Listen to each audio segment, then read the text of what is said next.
sometimes you just have to take that leap and just have faith that it is all going to go into line. I didn't have the 10,000 everyone told me I should have. I didn't have this, a lot of the things that should have been in place before I quit my career, and to get into real estate. And I think just making that jump and not waiting for it all to line up. And I thought, 10 grand, that would take me probably 7 years, at the time what I was making. I'm like, there's no way I'm saving that up. So I do think that's important in life, is just to sometimes take the risk. When I set a vision in my life and I look at my faith, my family, my business, my health, my wealth, I want other people in these real stories to hear the real stories of that journey.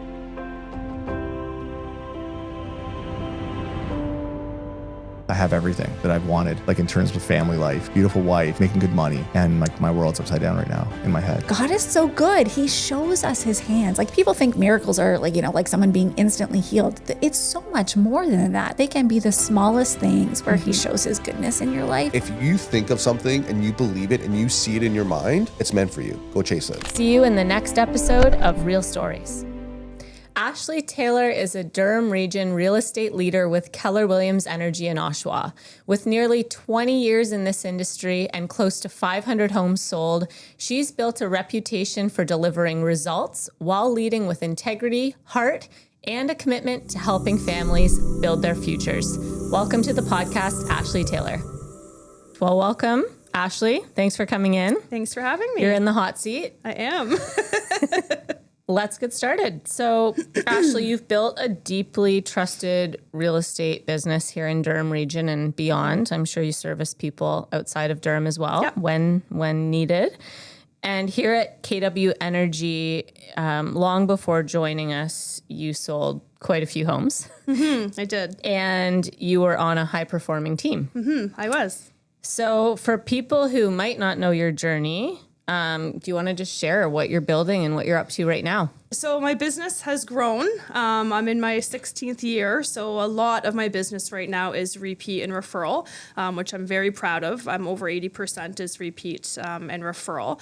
And I'm always kind of trying to meet new people as well, because repeat and referral are great. But, I want to have people in my circle that I've never met before. So just doing open houses and going to events and things like that, really trying to network, and even internet leads. I love to meet new people that are looking to buy or sell, and that's a good way to capture them. And I'm sure there's lots of people that are moving into the area, seeing that Durham Region is really growing, and I'm sure you're attracting a lot of people that way by the service you provide. I've found over the years more and more people are coming from Toronto, and I find even the Durham people are moving even more east. So it's kind of a chain reaction. Yeah, it really is. Who are you serving? Who are your typical clients? Where's your niche, or do you have one? Over the years, I have done it all.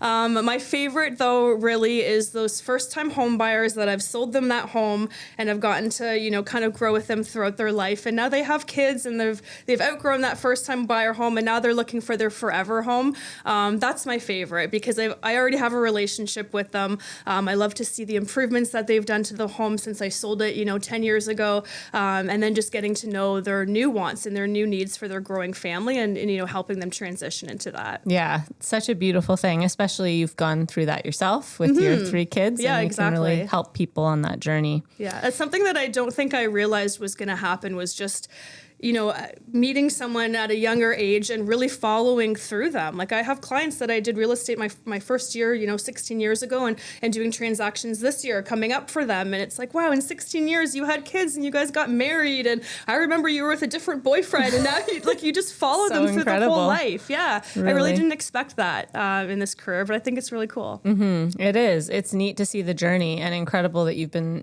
doing it for so long and all the experience you have. What part of the business today lights you up the most? How things give you energy or drain you? What are those things that you're you do them first because you love them so much? That's a great question. There's a lot that I really do enjoy. I come from a law firm background, so I even love the paperwork. I love it all. Yeah, that's but I don't great. think most agents do say that. I love negotiating, just to kind of fight for my clients, and also in negotiating, knowing what to say and what not to say. And I know when I say that right thing, I know I've kind of nailed it. And then there's results because of that. So that really fires me up. Mm-hmm. And that's great with your legal background. And that's a skill set that I'm sure comes in very handy for your clients. Well, I think other agents don't feel that way because then I'm pointing out all the mistakes they've made. I say it nicely, but guys. Oh, it's just in you. Let's go back to, how you got into this. I want to know where you grew up, what your family life was like. Like, take me back to the little Ashley days. All right. So we didn't grow up with a lot of money. And one thing I remember thinking at a very early age was, I don't want to hear no anymore. No, we can't afford that. No, you can't have that. No, we can't go there. So I remember at a very young age thinking I need to create a life for myself that I get to say yes to a lot of things. And I originally went to school to be a paralegal, and I got that degree. And then I needed some law experience in order to get hired anywhere. So I ended up in a law firm, and I was a corporate real estate assistant for about 2 years. And I hated it. I did. It's just the 9 to 5, the commute into Toronto every day. I just felt I am so young and already drained. I can't imagine doing this for, another 30 years. And so I thought, okay, what am I going to do? And it was a really tough decision. I actually worked in clothing in a clothing store all through high school. So I remember thinking, what fires me up? I love helping people. And, back then it was as silly as finding that new outfit for their date. And I just loved picking that outfit and seeing them light up and they're so happy. And I did a great job. And I wanted to bring that feeling into an actual career. And I just wasn't getting that with the law. So I thought, well, what if I sell houses? It was actually between houses and cars. And I remember thinking, I don't think I'm set up to be a car salesman. I know nothing about cars. Yeah. And so I thought houses, I think that would, really give me that service to other people and finding that right home for them. Unfortunately, though, it was not, easy to get my real estate license because I was working full time. And I know sometimes people, especially if you're older, I think I was maybe 22 or 23 at the time. And I was paying rent and I had a career. So how am I going to go to school and get my real estate license? And so I figured out that I could do night school. So I'm not sure if that's available nowadays, but back then you were able to do night classes and it was all in person. And because I took the GO train in every day, I couldn't drive to the classes after work. So I was taking 2, sometimes depending on the transfer, 3 buses to get to real estate class at night. A little bit dangerous. If I look back, I'm thinking, oh my gosh, I was so young, just standing there in the dark on the corner waiting for a bus to get me to my real estate class. But I pushed through and it wasn't easy. It was working all day and then real estate classes all night and then having to study for, the courses and the exams and everything. And it took a while because again, it was night classes, but I did it, got my license, and then told everybody that this is what I was going to do. Didn't go over very well. Oh no. No. Friends and family is just kind of like, what are you doing? Like, you have a career, you have a pension, you have benefits, and this is what you went to school for. Like, what's happening? And I thought, but I'm not happy. Something needs to change. And if I don't change it, I'm going to be here for the next 30 years. And I just don't want to live that life. Then I started doing research and everything was telling me, you have to have about 10 grand saved up, before you can get into real estate because there's a process, you have to find clients. And then when you find that, then you have to, sell them something. And then when they find that perfect home, there's a closing. So you might not get a paycheck for, 6 months. And I was like, I don't have any money in the bank. At the time, I was literally living paycheck to paycheck, paying for rent and all the things, car payments and everything. So I thought, okay, well, I'm going to have to figure that out. And there's no money to be borrowed from, family or anything like that. So I gave myself a month of one more, month of working at the law firm, and I was just gonna cut the cord and jump into, jump off the cliff. Into the next honestly, thing. And it's hard when you don't have that support either. And it's no judgment against that. I could see why that seemed crazy. I have no money in the bank. I'm gonna be a realtor. What the heck? I'm gonna quit my job that it was a career job, and I worked really hard to get that job as well. But so there's no judgment on the naysayers. years, but I'm glad that I didn't listen to them because I did. I jumped right into it. When I first got the license, I passed all my exams. I decided to join a team because I thought, what better way to get experience than to join a team and to have that leverage, learn the systems and the ins and outs of real estate. So I joined a top team in Durham, and I loved it. It was great. There was a purpose and a place for it as well. I think I sold, just over 100 homes in like 3 years, I think it was. So that was, it gave me a really high level of being busy and multitasking and learning all the things that, you need to do to be that busy.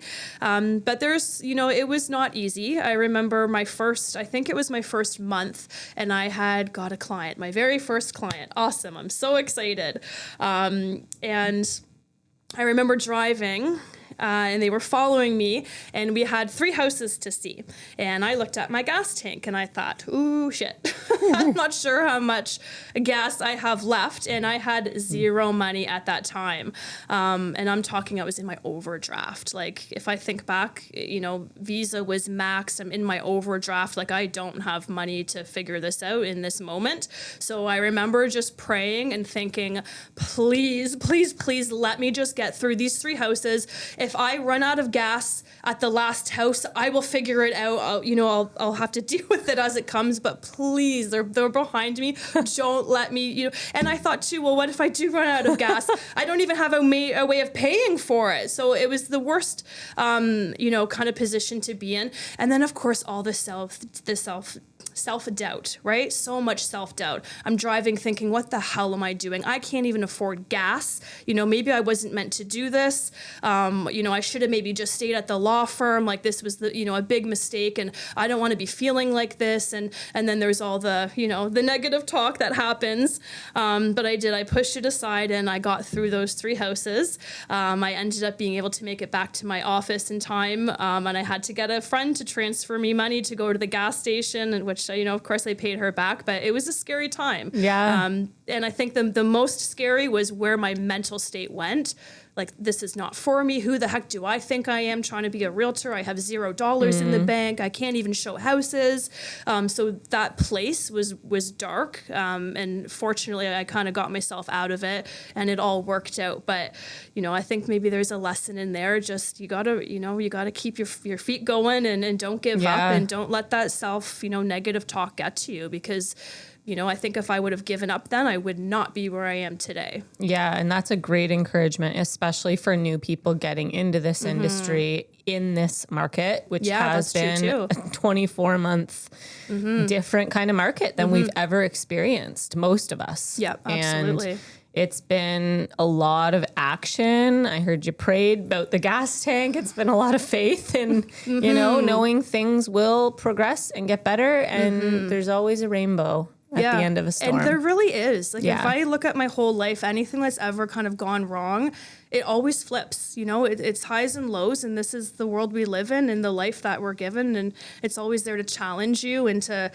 become a better person after that challenge. So I think it's just a matter of, not letting it get to you and having faith that there is, it's gonna get better. It always does. Yes. And I think someone once said something about how do you eat an elephant one bite at a time. In those moments, you really like, okay, I just have to get to the next house, and then my gas tank needs to stay full, and then I need to you have to take it, and in those darker times or slower times or more frustrating times, just be grateful, speak positivity to yourself, and know that with action each day, you'll move forward one step at a time. I think so. And also, I think just not making decisions based on when you're completely ready or everything's aligned. Sometimes you just have to take that leap and just have faith that it is all going to go into line. I didn't have the 10,000 everyone told me I should have. I didn't have this, a lot of the things that should have been in place before I quit my career, and to get into real estate. And I think just making that jump and not waiting for it all to line up. And I thought, 10 grand, that would take me probably 7 years, at the time what I was making. I'm like, there's no way I'm saving that up. Like, so I do think that's important in life, is just to sometimes take the risk. It's so true.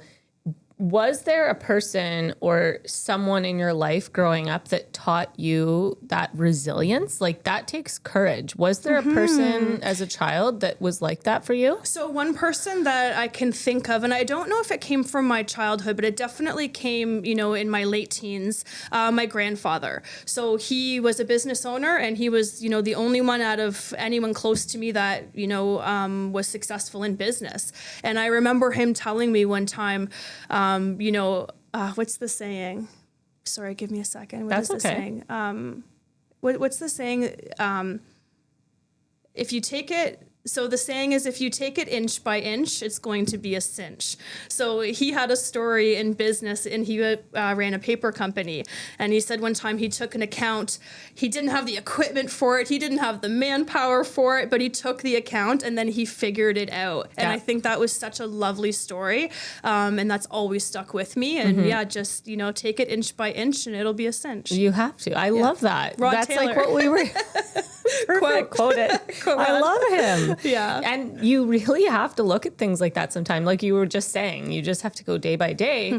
It's same with what we're trying to build with the media and the marketing and the social media and the AI. And it's like most people just, it's too much. I'm not doing it. Yeah. But if you It's just overwhelming. create a habit every day and you learn a little bit more every day and you do more every day, it starts to be a cinch. Yes, exactly. And it compounds, right? There's Yes. there's books on it. It's not about the great big huge thing. It's about doing the little daily tasks and making those little daily decisions. I have started reading a lot more than I have, and my decision is, do I pick up my phone and scroll at night, or do I pick up my book? It's one little decision I get to make in that moment. I pick up my book, and because I'm doing that consistently, I've been able to read a lot of books. And it becomes a habit. Yeah, and it's nothing so overwhelming to think, I'm going to read, 15 books in a year.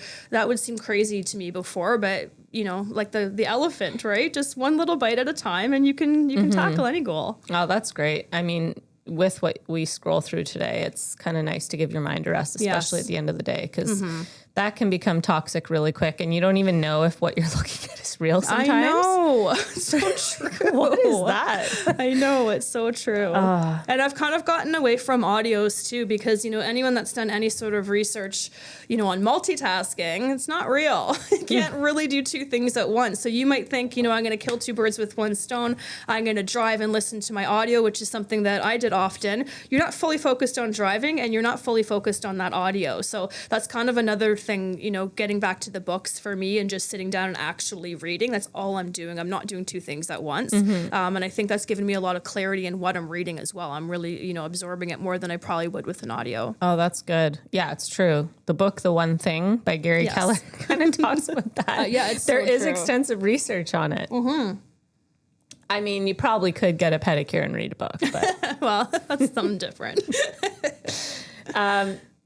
before jumping into real estate, you said you were in law.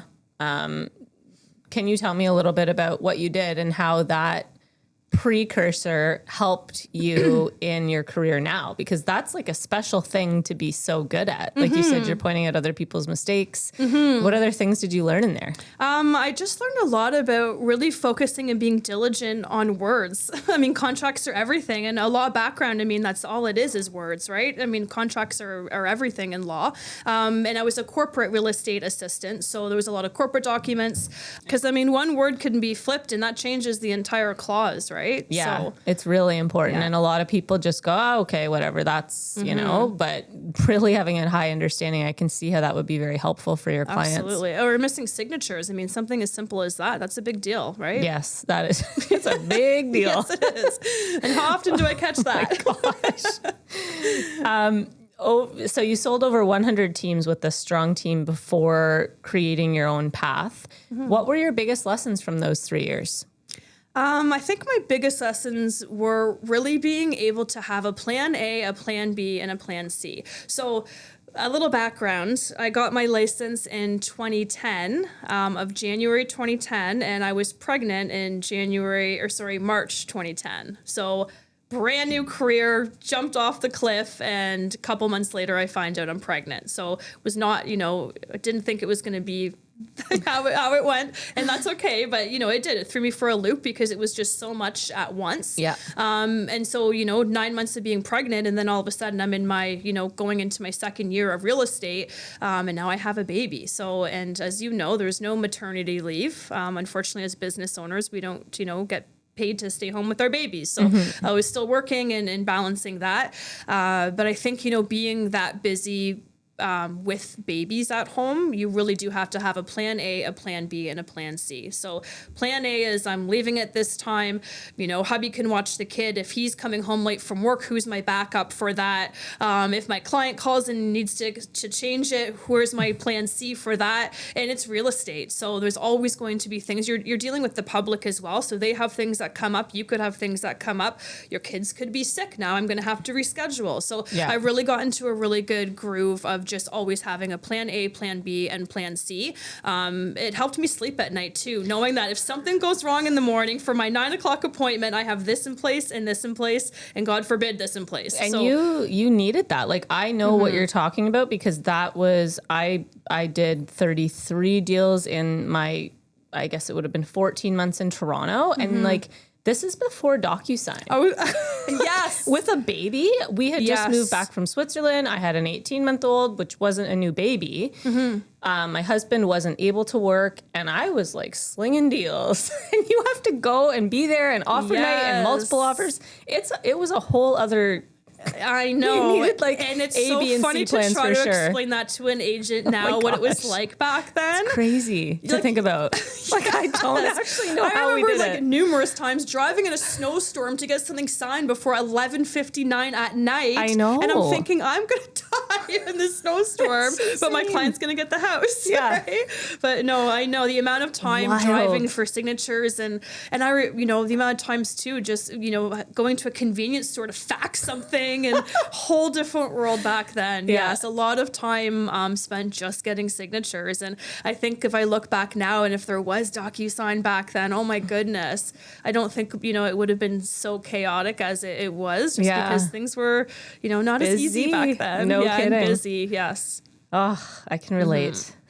So kudos to thriving in that, really. I mean, that's a lot of real estate to sell in that time when we were operating on BlackBerries with no scanner apps on our phones. Yes, and oh my gosh, that too. Yeah. the good old days. I know, the good old days. I have such appreciation right now, though, for the business. I mean, oh my gosh, everything is just a lot easier and a lot less time consuming.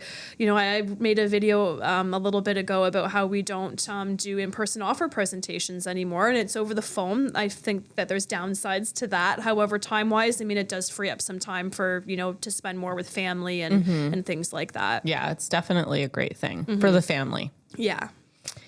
At what moment on that team did you know, like, okay, now it's time for me to do this on my own? I'm ready. So I was doing a lot of personal development at that time, and I really wanted to help more than just my clients. I felt, I felt like I was almost like just kind of limited, excuse me, to being able to serve clients, and I wanted to serve other realtors. So I thought, okay, I think this chapter is done. I'm gonna go on my own, see how that goes, and then I'm gonna grow a team, because again, I don't want to just service clients. I want to service realtors as well. And so I did that. I was on my own for a couple of years, and very quickly wasn't able to handle it all. It was just too much business, and I wanted to be able to share some of that business, with a buyer agent, and get an assistant in place so that way, I could help with paperwork and things like that. And that was kind of my next step, was creating the team. And then the team grew, and it grew very quickly. At one point, I think we had 5 agents and 2 assistants. And then that turned out to not be the kind of lifestyle I wanted. So it was working at the time until it just kind of wasn't working.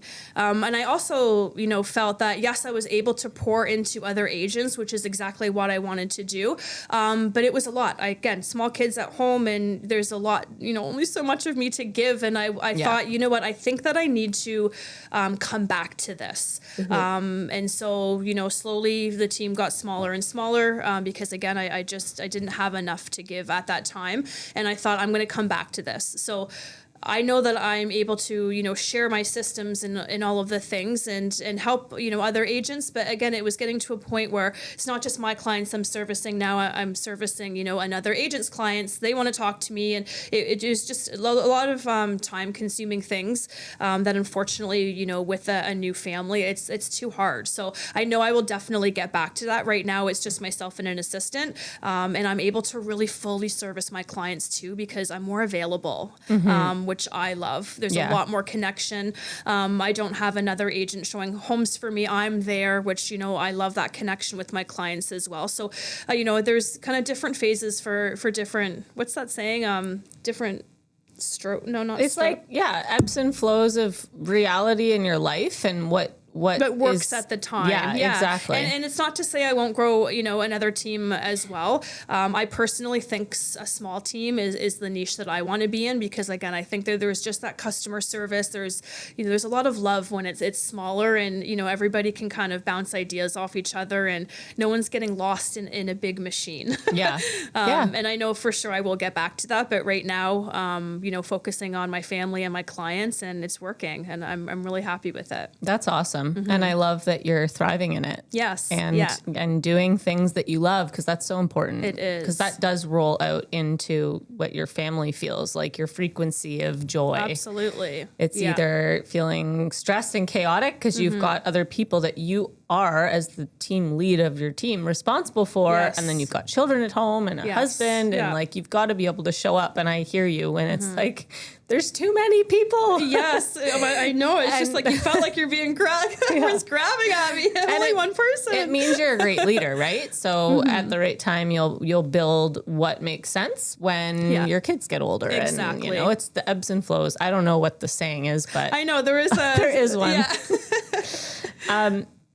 So the turning point for you, I guess, that moment where everything changes. I guess you sort of described that. You went from having this big team, growing your family. Like it was like, oh my goodness, so much is happening. Was that a turning point when you realized, okay, I need to zone back in, follow my heart, focus on my clients? Was that, and what's the transition like for you now? Like everything's thriving. What are you focused on in your business today? What's your passion project? So right now I'm really just, continuing on personal development and business development, and being able to share that with the brokerage. I'm on ALC for education, and being able to listen to the agents and, what do they want? And I can service the agents in that way as well. They don't need to be on my team for me to be able to pour into them. So for people watching this that are like, what's an ALC? Agent Leadership Council. We have KW lingo over here. Yeah, so sorry. Agent Leadership Council are top 20% agents who then have a voice in the brokerage and really do create impact in education, in events, and in helping other agents thrive as well.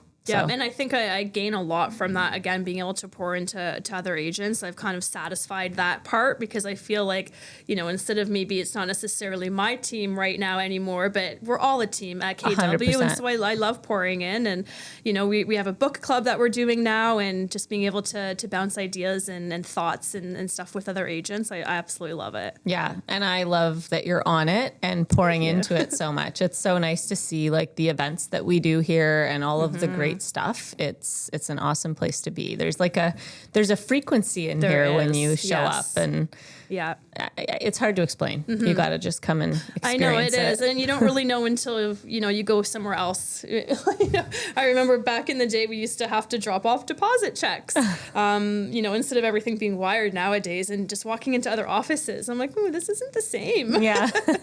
No, there's definitely this radiant energy, like the name of the brokerage here. The people are just incredible, and it's always a joy to walk in. Yeah. And so many top agents. I mean, who else do you want to be bumping shoulders with, right? I in this know. industry? Yeah. And that's a story we have to get better at telling. Yeah, I think so too. I think it's like Durham's best kept secret, where all the top agents hang out at the coffee machines, and we got to tell that story.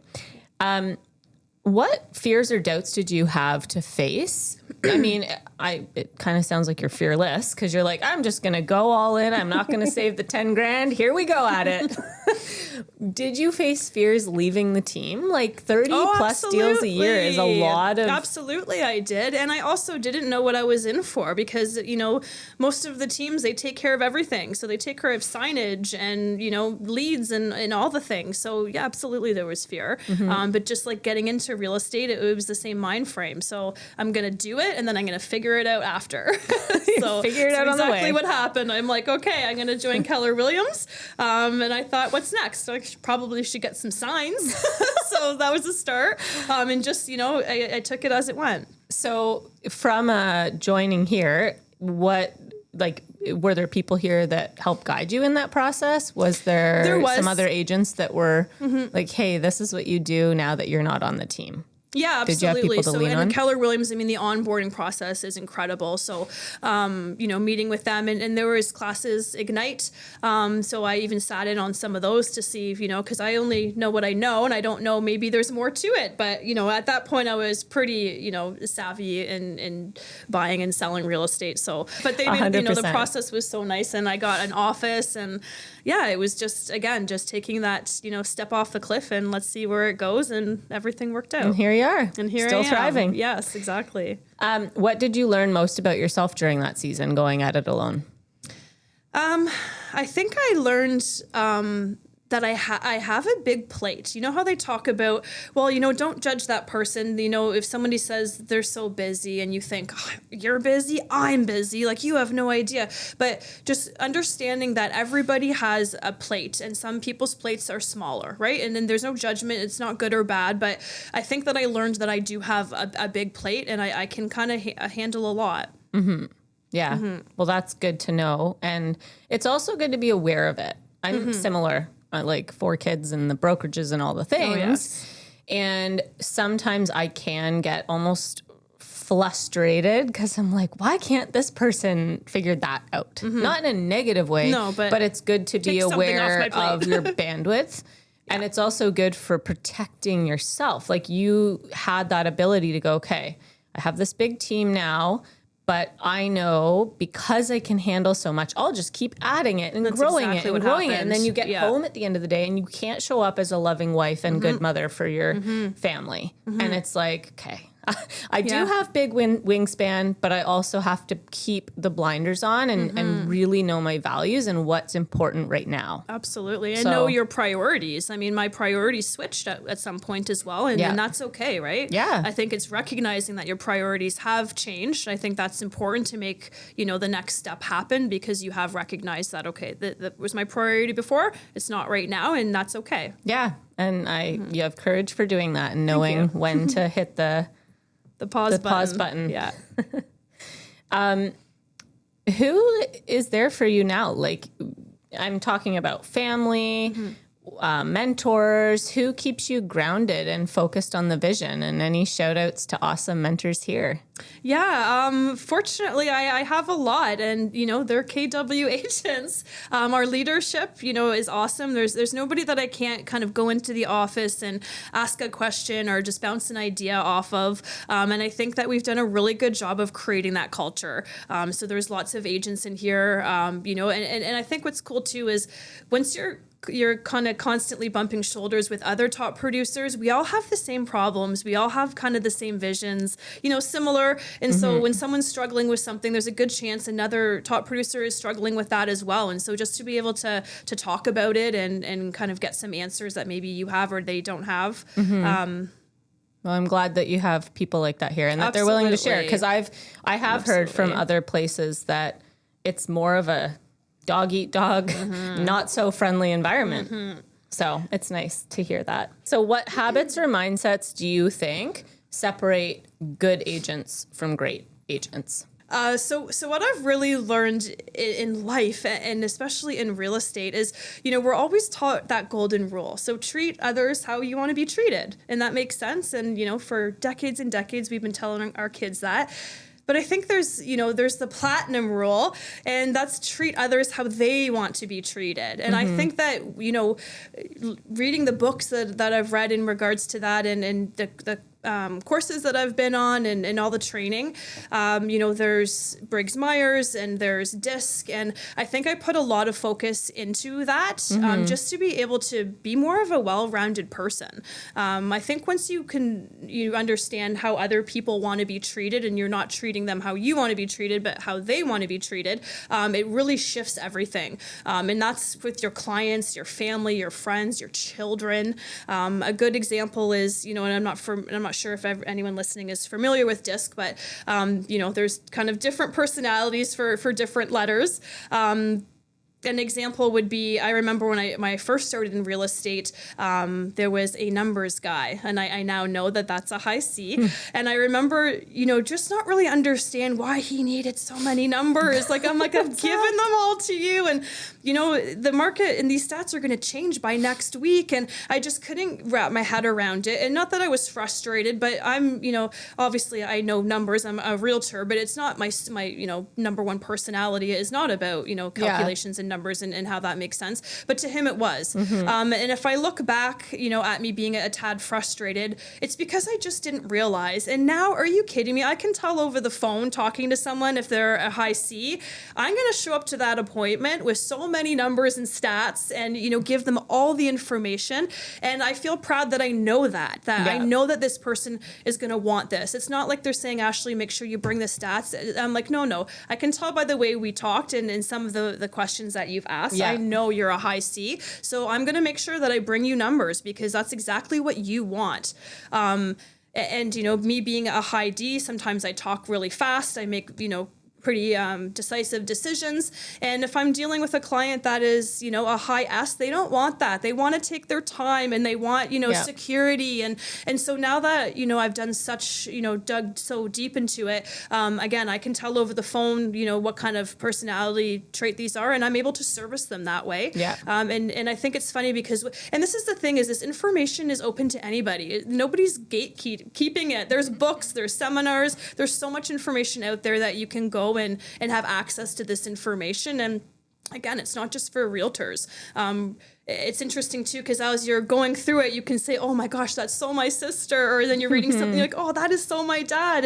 And now you understand, why people are the way they are. We import and we export information very differently. And I think being able to acknowledge that we all are different, and just making sure that, we understand where people are coming from and why the way that they tick. I think it's important. So important because it means you care. And you're servicing them for what their needs are. Exactly. So yes, that's critical. And I agree. I think that does make a really great agent when they can dig into that extra layer of needs and really service at what that client wants.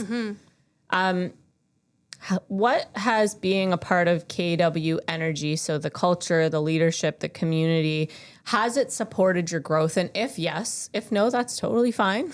But I'm curious, what are the key pieces with Keller Williams that have enabled you to grow as whether a person, a mother, a business leader? Are there things here that have helped you? Absolutely. I don't know what the stats are now, but at one point, Keller Williams was the number 2 training company in the world. I mean, come on. and it's a real estate, company. The information is there. So a newer agent coming in or even a seasoned agent that wants to bring their team over, the amount of resources that are available, the classes, there's listing presentations. If you don't have a listing presentation, there's everything that's available at the tip of your fingers. And I don't know if other brokerages, are as giving with that. Okay. Well, thank you for the feedback. Always looking to grow too. And that's where we've, like I mentioned before we started talking with the social media, the AI that we're starting to really take off with. I can't wait to see how it flourishes and how we can actually even use it to educate clients on on another level with leaving a legacy for their kids and all of the opportunity ahead is very exciting. Yeah, absolutely. Helping people build wealth and so on. Yes. And I think what's great too with Keller Williams is we don't just focus on real estate. It's not just business development. There's a lot of personal development as well. And I think the two, they have to marry each other or, it's going to be hard to make it in this industry. Really? There's a lot. There's so many things as a broker, a real estate agent, business leader, entrepreneur that you need to be an expert at. And so being able, at the same time as being an expert in all of these different things that it takes to be a real estate agent, focusing on mental health, physical health, all Absolutely. of those extra pieces definitely makes you feel more whole. Yeah, absolutely. And I love that our company's values are faith, family, and business in that order, because it allows you to feel like, okay, that's fine. I don't want to have a team right now with 10 people on it because I have 3 kids at home and I'm going to focus on that in this season of my life. So... And I think every agent, regardless if you're a brand new agent or a seasoned agent, I mean, everyone's treated the same. There's no, little cliques or anything. It's, the older seasoned agents are trying to help the newbies, and I think it's great. Yeah, it's like a family over here. What's the greatest lesson that you've learned working with so many families, helping them find a home, sell a home? Yes, sir. I think one of the biggest lessons is just to listen. Coming from a high D, but it's true. I mean, just really listening to what they want and what they need, and reading between the lines. It takes a little bit for people to get comfortable in these situations, and we're right in the thick of it. I mean, you're a realtor, we hear the domestic fights about things all the time. We're in there with it. So I think just really learning that people are going to have their struggles and their challenges, and respecting that everyone's going through something different, and being able to recognize that, and either kind of leading them the way that they need to be led. I always like to say, I'm not a salesperson, I'm a consultant. So I'm here to consult you and help you, give you your options, give you your choices. There's no pressure or anything like that. It's just really here to service you. And again, I think everybody, whether they're buying or they're selling, there's always more to the story. There's a reason that they're buying. There's a reason that they're selling. Sometimes it's not a nice reason. And so just respecting that, and respecting boundaries of divorces, making sure, both sides are being looked after in a fair matter, I think matters as well. It definitely does, and having the respect for that. How has your own family, being a mother to 3 amazing kids, and having a family, shaped the way that you approach your business with other families? I think it's really coming from, there's no judgment. Like, girl, I come in and you have socks all over and there's Cheerios all. It's cool. My house is like that too. Yeah. So I think just really being able to relate with families, because again, I do have, 3 children, and I think that helps. And I always will say that, don't worry about the house, well, if you can come and give me, I'm like, don't, well, the house is a mess. It's okay. I'm not looking at your stuff. I think just really making people comfortable to know that there is no judgment. I've also seen it all. Yeah. So there's nothing that's going to surprise me. And then there's no judgment. We're all families, and we're all just doing the best that we can. Yeah, I know. And it's so funny how we internalize and judge ourselves. It's like Saturday and you finally have 5 hours just to be with your kids, and it's like, oh my gosh, this house looks like a tornado. And you start thinking, what if someone comes over and judges me for it? But like, being a mom, you're like, no, this is normal. Yeah, like, the kids are just little tornadoes sometimes, and it will be how it will be. Absolutely. And understanding that when other people feel judged as well. That, Yes. No, and there's a lot of, times that clients can feel judged. I mean, we're in the house last week, and a little toddler, and he's jumping on the beds, and one of the beds was staged. There's a box. I'm like, oh goodness. But, just helping them. Like, I'm like, okay, you guys go up there. I'm going to take him over here. And, I played with his little car with him for a little bit, just so they could view the home in some peace. And I think that's helpful as a realtor too, just, getting a little bit more involved than maybe the average realtor does. I'm not sure, but I definitely, I'll get their kids and I'll play with them while they're the people can look at the houses. Having your own definitely changes that perspective, and it's nice that you have that lens for people. I completely understand the lifestyle, right? Yeah. If you and I sat together 1 year from now, what would we be celebrating? I think we would be celebrating my best year yet. I can't wait. Yes. I can't wait for Yes. that. What is one untold dream or goal that you have personally, professionally, that you haven't shared with anyone yet, that you are focusing on for this year? That I'm focusing on for this year. There's not necessarily something that I'm focusing on for this year, but I would at some point like to write a book. That's always been, a goal, not a goal, but kind of a A dream? A dream, yes, a dream.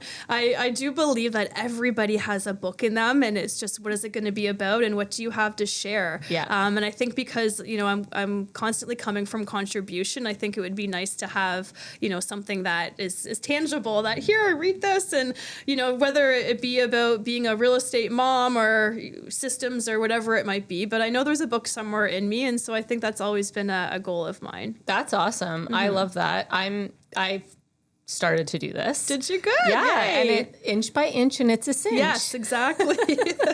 But it's seriously like come up with your concept of what you want to do, and then time block and scene by scene or page by page, you'll get it done. And I'm sure it'll be amazing and impact so many people's lives. Oh, thank you. Which is the part that you want to do more. Yes, that's the point. So yes, exactly. it's definitely in you. Based on just what we've discussed today, I can see it. Oh, thank you. Is there anything that I haven't asked you yet today that you want to touch on or discuss? I don't think so. Okay. Yeah. And is there any sort of person, if I find them on my journey or path in life, that if I hear something that could help you, is there any sort of mystery you're trying to solve or something that you want to learn more about that if I hear someone talk about it, I'm like, oh my gosh, I should connect Ashley to you? Oh, it's a great question. To be honest, my real goals for 2026 had to do with social media. I have so much to share and so much to say, and was a little camera shy and thought, I don't want to get on this and everyone critique what I'm saying and doing, and it was just always kind of stressful. So I just never really did it. I have lots of videos over the years that I watched them 3 times and then I don't post them. So I think that this year was really trying to up that, and I've done it. And being able to meet with Riley and do all of that was awesome. Good. It's really helped me, getting in front of the camera, and this is the world we live in now. Unfortunately, we all need to be influencers.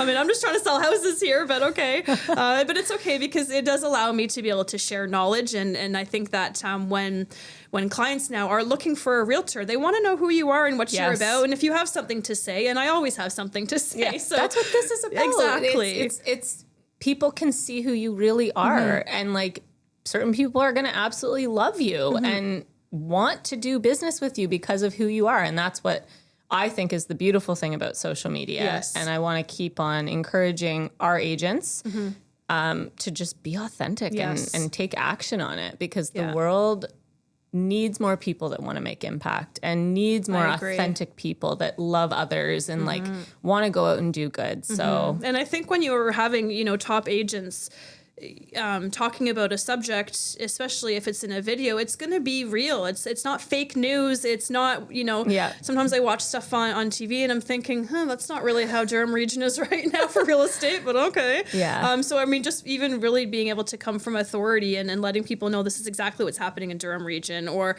somebody could give wrong advice about something. And if you're going to do a video about it and be true to yourself, and, we know what we're talking about. So to be able to share that so other people are informed correctly, I think is, really beneficial. Yeah, and that's the big goal this year. I want to go all out, and I want to make sure that the people in Durham Region are hearing the real economy, the real stuff from the people who are doing business and live here and transact here. So thank you so much for sharing everything today. Thank you so if much you for want having me. to let everybody know by looking over there and just sharing where they can find you. What's your Instagram?